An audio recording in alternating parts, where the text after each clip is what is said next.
कभी सोचा है कि कुछ कहानियां कुछ कहानियां हमारे दिलो दिमाग पर इतनी गहरी छाप क्यों छोड़ जाती हैं? आज हम सब मिलकर एक ऐसी ही क्लासिक हिंदी कहानी की परतों को कुरेदेंगे और देखेंगे कि आखिर इसमें ऐसा क्या है जो इसे इतना यादगार बनाता है। कहानी की शुरुआत ही होती है एक बहुत ही कड़वे और क्रूर आरोप से। एक ऐसा ताना जो हमारी हीरोइन पर एक दाग की तरह लग जाता है और उसे अपने ही लोगों के बीच में पराया बना देता है। तो यहीं हमारी मुलाकात होती है राधा से, एक ऐसी लड़की जो समझ लीजिए जन्म से ही अकेली है। उसका गांव उसके लिए घर तो बिल्कुल नहीं है, बल्कि एक कैद खाना जैसा है, जहां हर नजर शक से भरी है और हर बात में जहर घुला हुआ है। और यही तो इस कहानी का दिल है, ये कॉन्ट्रास्ट।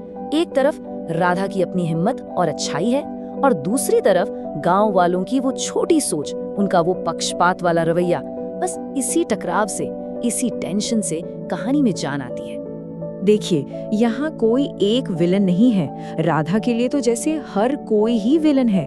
गॉसिप करने वाली औरतें हैं जो उसकी इज्जत उछालती हैं, फिर वो ताकतवर मुखिया है जो उसे अपनी जागीर समझता है। मतलब चारों तरफ से उस पर एक दबाव है जो असल में उसके कैरेक्टर का टेस्ट ले रहा है। हर कहानी में एक टर्निंग पॉइंट होता है ना? एक ऐसा पल जहां से सब कुछ बदल जाता है। राधा की कहानी में वो पल जंगल में गूंजती एक रहस्यमयी आवाज के साथ आता है। सोचिए जरा, जंगल की खामोशी और उसमें एक हल्की सी मदद की पुकार राधा को रोक देती है। अब उसके सामने एक मुश्किल चुनाव है, एक अनजान खतरे की तरफ बढ़ना या फिर पलटकर अपनी जान बचाना। कोई भी इस सिचुएशन में क्या करेगा? और वो अपने डर के बावजूद अंधेरे में चली जाती है। ये सिर्फ गुफा के अंदर जाना नहीं था, ये तो उसके अपने कैरेक्टर की गहराई में उतरने जैसा था। यहीं पर यह बात साबित होती है कि उसकी दया उसके डर से कहीं ज्यादा बड़ी है, कहीं ज्यादा मजबूत है। ये सिर्फ मदद करने की बात नहीं है, ये है सही काम करने की बात। जब कोई देख भी नहीं रहा हो, दुनिया की नजरों से दूर छिपकर, उसके ये काम उसकी असली शख्सियत को दिखाते हैं, जिस पर गांव वालों की झूठी कहानियों का कोई असर नहीं है। लेकिन जैसा कि अक्सर होता है, कोई भी अच्छा काम आसानी से नहीं होता। राधा की ये नेकी, जो अंधेरे में एक छोटी सी मोमबत्ती की तरह थी, जल्द ही उन लोगों की नजर में आ जाती है जिन्हें रोशनी से ही नफरत है।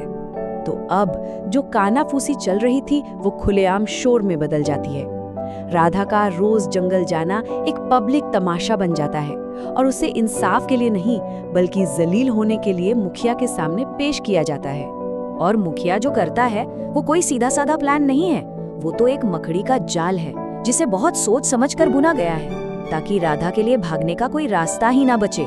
वो मदद का दिखावा कर रहा है, पर असल में वो एक जाल बिछा रहा है और राधा उसका शिकार है। और बस इन शब्दों के साथ मुखिया के चेहरे से नकाब उतर जाता है, उसका असली इरादा सबके सामने आ जाता है और हमें पता चलता है कि उसकी ये तथाकथित सो कॉल्ड दरियादिली असल में जुल्म करने का एक और तरीका थी। तो अब सारे मोहरे अपनी अपनी जगह पर हैं, जाल बिछाया जा चुका है। अब कहानी पहुंचती है अपने सबसे विस्फोटक मोड़ पर, क्लाइमैक्स पर, जहां सारे राज खुलेंगे और किस्मत का फैसला होगा। बस एक पल के लिए राधा की जगह खुद को रख कर देखिए। किसी ने अपनी जान पर खेलकर एक जिंदगी बचाई हो और बदले में उसे सबके सामने जलील किया जा रहा हो। मतलब नाइंसाफी की हद है ये। और तभी वो घायल आदमी, जो अब बिल्कुल भी कमजोर नहीं लग रहा, वो राधा के बचाव में खड़ा हो जाता है। उसकी आवाज में एक ऐसा रौब है, आंखों में एक ऐसी चमक है कि मुखिया की भी बोलती बंद हो जाती है। अब सवाल ये नहीं है कि वो क्या करेगा, सवाल ये है कि आखिर वो है कौन। और बस जैसे ही शाही फौज वहां पहुंचती है और शाही झंडे लहराते हैं, उस गांव की तो जैसे दुनिया ही पलट जाती है। एक ही पल में पावर का पूरा गेम बदल जाता है। जो शिकारी थे अब खुद शिकार बन चुके हैं। और तब खुलता है कहानी का सबसे बड़ा राज। वो अजनबी, वो घायल इंसान कोई और नहीं बल्कि इस राज्य का राजकुमार था, जो भेष बदलकर घूम रहा था ये देखने के लिए कि उसके लोगों के दिल कैसे हैं। गांव वालों का जो हाल था वो सिर्फ सजा का डर नहीं था, ये तो इस बात का खौफ था कि उनसे कितनी बड़ी गलती हो गई है। उनका सारा घमंड, सारा गुरूर एक झटके में मिट्टी में मिल गया। तो अब जब सच सामने आ ही गया है तो वक्त है हिसाब किताब का। इस कहानी में हर एक्शन का एक बराबर और उल्टा रिएक्शन होता है, कर्मों का फल मिलता है। राजकुमार बताता है कि ये सिर्फ एक इम्तिहान नहीं था, ये एक खोज थी। राजकुमार एक ऐसी रानी की तलाश में था जिसका दिल सच में सोने का हो, और उसे वो खजाना राधा में मिला, ऐसी जगह जहाँ किसी को उम्मीद भी नहीं थी। तो ये जो हिसाब किताब की लिस्ट है, ये साफ साफ दिखाती है कि इस कहानी की दुनिया में इंसाफ अंधा नहीं है, बल्कि एकदम सटीक है। अच्छे काम का अच्छा नतीजा और बुरे काम की सजा। मतलब एक ऐसी दुनिया जहां हर किसी को वही मिलता है जिसके वो लायक है। और बस इस तरह से वो अनाथ लड़की रानी बन जाती है। ये सिर्फ एक शादी नहीं है, ये तो एक तरह से उसका नया जन्म है। ये इस बात का सबूत है कि कितनी भी काली रात क्यों ना हो, उसके बाद एक खूबसूरत सुबह जरूर होती है। तो आखिर में ये कहानी हमें सिखाती क्या है?